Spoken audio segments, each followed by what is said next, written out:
Usapang totoo, walang preno. You under Vlogcaster, real talk lang, walang plastikan. Magandang araw mga ka-Wonder, welcome back sa ating YouTube channel, Wonder Vlogcaster po. Magandang araw. Mainit ng panahon ha, paalala lang natin na laging iinom ng tubig, more than 9 glasses, no? Huwag masyadong malamig. Lalo pag masama ang pakiramdam, okay lang yung malamig. Ano? Pero yung abrupt change of temperature sa katawan, galing kang init, papasok ka agad sa malamig, lalabas ka. Parang hindi maganda sa katawan yun. Ano? So, laging magbabaon ng tubig, payong at bimpo if ever na sumama. Yung pakiramdam, pwedeng punasan. Ano? At magdala ng portable fan, yung, kahit hindi yung mamahalin ano, na mga fan. Yung ordinary lang as long as it is functional, mga ka-Wonder. Bago yun, mga ka-Wonder, isubscribe niyo po ang ating YouTube channel, Wonder Vlogcaster. 100% libre po ang pag-subscribe. Pindutin niyo po yung subscribe button. Lalabas po yung bell icon at piliin niyo po yung all. Marami pong salamat. I think it's about time, no? Dito sa election, sa COMELEC, nataasan yung antas ng kanilang qualification when it comes dito sa mga mambabatas. Particularly dito sa House of Representatives, ano? Dahil ang pag-uusapan natin, mga ka-Wonder, ay nakakabahala, no? Base sa interview panayam dito kay Doktora Representative Garin, ano, sa kanya pong isiniwalat na talagang mabibigla ka. Panoorin po muna natin itong short video. Sa harap ko, kapag wala sa media, mabait siya. At napapansin ko na he tries to manipulate you, no? Siguro, yung kasi ang gawain niya, no, sa the late PD Barsaga. Imamanipulate ka niya. Na nagkataon lang ito, siguro alam nyo naman yung nag-press con siya dahil may namatay na Vice Mayor sa Iloilo. Accidental firing, napakabata pa, napakasakit sa pamilya, maliliit yung mga anak. Biglang nag-press con siya, tapos kung ano-anong ginawa niya. So, of course, dinamay ako, dinamay yung si Congressman Defensor, dinamay yung anak ko. Kaya nag-file kami ng ethics complaint. Pero siya naman, kapag nasa plenary yan, palagi din paulit-ulit na expel nyo ako para pumasok ako sa headlines. Sabi ko, sige, tutuhanin natin yan. Lalapit naman yan, wag, sorry. Meow. Ay, makat, palaaway lang talaga yung mga pusa. Meow. Ano yan? Parang bata, laro nga yan. The problem is, this is the Congress of the Republic of the Philippines. My God, sa tagal ko sa Pilipinas at sa tagal ko sa gobyerno, public service. Well, ang unang-una dapat alam natin at kilala natin yung binoboto, no? Meron ng mga bulong-bulungan, babalik tayo kasi ang requirements kasi ng kandidato at least 18 years old and Filipino citizen eh. Napaka-vague, napaka-minor ng requirements. Mas mahirap pang pumasok na police at teacher kesa sa tumakbo at maging congressman. Kasi ang requirements nga medyo napaka-minimal. Basta Filipino citizen ka lang at yung edad mo, pwede na. Hindi natitingnan nyo yung qualifications and yung state of mind. Mukhang mas mahirap pa ngayon kumuha ng SSS. I'm referring to, baka kasi ma-confused, no? Specifically, I'm referring to Meow. Si Congressman Barsaga. Pero kung hindi po ba sa tingin nyo dapat magkaroon na ng qualification yung mental soundness? Dapat. Kasi dapat talaga. Kasi even among our teachers, di ba dati nagkaroon din ng problemang ganyan na minsan yung iba nagkakaroon ng problema, nananakit ng mga estudyante. Ito, imagine, gumagawa ka ng batas, nagpa-participate ka, kumukumpas ka sa budget ng Pilipinas, tapos ganyan. Ano ang mukha natin kapag merong mga international fora? Pag ganyan ang mga requirements, ano yan, kinakailangan pa ng amienda ng batas kasi nasa batas yung ano yun lang yung mga qualification di ba? Yeah, and then kung paano magagawa ng paraan sa COMELEC. Kasi siguro alam naman, pati naman yung pamilya ni Kongyaw, alam naman nila yung totoong situation Oo. Napakabutong hininga na lang ako. Ay. Kaya nga, di ba, parang kinakausap namin si Mayor Jenny, yung kanyang mother na, bakit siya ang, kasi sayang he has to be of service to the people of Dasmariñas. Pero Yun nga raw, marami raw mga threats nung hindi siya ang tapatakbuhin. Oo. Nasasaktan niya ang sarili niya pag hindi.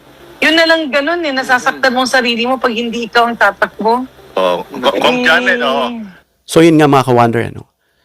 Ang topic dito na sinasabi, itong si Miao Au, itong tinatawag na itong si Representative Kiko Barzaga, na alam na natin na naging parang ang tawag ng iba clown, tawag ng iba pain in the neck, na tawag ng iba is nuisance dyan sa House of Representatives. Na magma-mic test nga lang is meow meow, meow meow, gaganon pa. At may mga sinasabi raw yan, biglang magsasabi na ibabangon parang mga tipong gano'n na out of nowhere, biglang magsasalita ng gano'n, mga ka-wonder, ano. Kaya nagugulmihanan sila. Kumbaga napapuzzle sila, no? Na sa mystery behind Kiko Barzaga. So ito nga sinabi nga ni Representative Garin. Alam na natin, minsan nilapitan niya si Bongbong, Sandro. Kamusta na yung tito mo? Parang gano'n. At nagkaroon nga ng gulo. At sinuway nga siya. So meron siyang ganung personality na hindi mo siya mapipigil. Basta't gusto niya sasabihin niya. So itong sinasabi ni Representative Garin na nagulat nga tayo na itong si Kiko ay parang nasasayang in behalf of him na sana na utilize, na ma-maximize yung posisyon niya para magamit, para dyan sa kanyang nire-represent. At kinausap nga raw itong mami ni Kiko Barzaga patungkol sa kanya at alam na nga ang totoong kalagayan. At nagulat tayo mga ka-wonder, paano yan nakapasa bilang isang representante? Kaya nga hindi sapat yung binoto ka lang ng iyong mga kinasasakupan. Dahil magbigay ka lang dyan, maging mabait ka lang dyan, pwede na eh. Dapat nadagdagan daw, sabi nga nitong isang anchor, na dapat daw meron daw mga psychological aspect when it comes to approving or putting someone in position, na parang kaya sinabi yan, lumilitaw nga raw dito kay Kiko Barzaga. Dahil ang pagkakasabi mga ka-wonder, meron threat na nangyayari. Anong klaseng threat? Para daw magkakaroon ng self-inflication. What do I mean with that mga ka-wonder based dun sa atin narinig? Sasaktan daw nitong si Kiko Barzaga ang sarili niya. Kapag hindi raw siya ang inilagay dyan at patatakbuhin bilang congressman ng kanilang probinsya, itong Cavite. Cavite ba yan?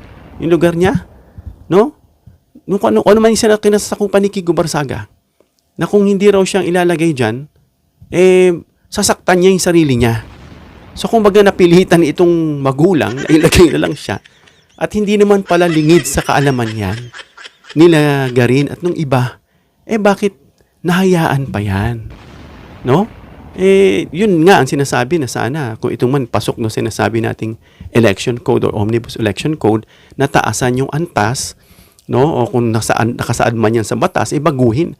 Na 18 years old lang kasi yung sinasabi rito, na dapat man lang taasan. Kagaya sa pagka-presidente, I think 35 years old ang pinakamababa na age sa presidente. Siguro I think dito at least sabihin natin kahit na hindi 25, siguro at least 28 years old bago ka tumakbo bilang isang mambabatas diyan sa House of Representatives, para maiwasan yung mga katulad nito na sabi nga, ang tinutukoy nga nila na parang nasasabi ng mga tao at of course doon din sa sinasabi ni Garin, para nagiging pasaway itong si Leviste, itong si Kiko Miao Au, at may isa pa raw.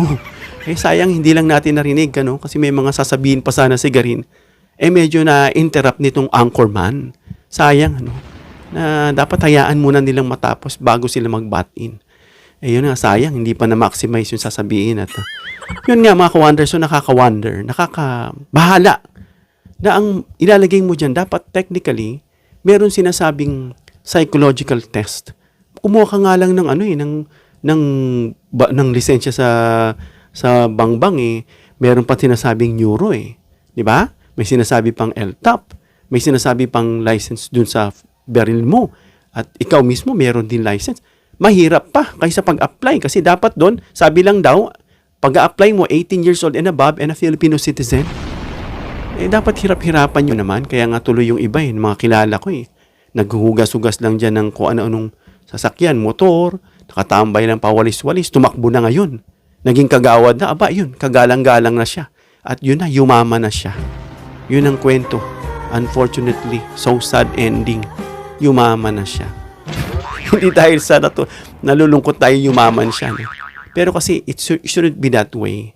Kasi ang ginagawa na lang ngayon, para yumaman, para magkapera, ginagawa ng bread and butter. No? Parang ginagawa ng kabuhayan. Source of income. Yung pagtakbo. Nababasa ko nga, no? Sa amin community, GC. Ayun, may mga nagnireklamo silang mga kagawad, natatakbo na naman daw at wala namang ginagawa. At kung meron man ginawa, papublish pa yan, kakapiranggot lang. Samantalang yung mga nakalagay dun sa dapat nilang gawin, hindi nila nagawa. At tatakbo na naman ulit na walang kadala-dala. Nagra-rhyme mga ka-wonder. No? So yun, sana taasan ang criteria at unfortunately, nalungkot tayo sa balitang yan dahil hindi dapat kasi sila ang magpa-purge, sila ang magka-carve when it comes to pagbibigay ng batas. And how come na maglalagay kayo ng ganung klaseng personality na base nga sa sinasabi ni Representative Garin na dahil nga magkakaroon ng self-infliction, sasaktan yung sarili kung hindi siya ilalagay dun pa lang malalaman na natin yung kondisyon ng isip. Sana maging matalino tayo mga Pinoy kasi lagi tayong binabash. Doon nga sa kwento na narinig ko, may unlimited super discount 70% dito sa Taiwan. Pero nung nalamang Pinoy ang bibili, binigyan ng limit samantalang yung iba, sky's the limit. Bakit kaya? Ayusin muna natin yung ating sarili dito kasi sumisingaw po yan hanggang sa ibang bansa at nakikita nila yung ating katayuan bilang mga Pilipinong independente. But may sinasabi rin tayong may batas. But it seems dito sa mga na-discuss natin, kagaya nitong posibleng hindi magpa-convene, nakalagay sa batas, ganito ganyan, parang hindi nasusunod. Sana sundin natin yung sarili nating batas para irespeto tayo ng tagalabas. Hanggang dito lang mga ka-wonder. Comment down below your opinion para ma-reaction at mabasa. Please give me a thumbs up if you like this video para ma-share ni YouTube sa iba pang viewers. Please share this video para malaman nila itong status ni Kiko Barsaga na kaya pala siya nagaganyan sa House of Representatives merong isiniwalat itong si Representative Garin. Please subscribe, hit the notification bell icon and choose all bilang suporta sa aming mga content creators. Hanggang sa muli mga ka-wonder. God bless.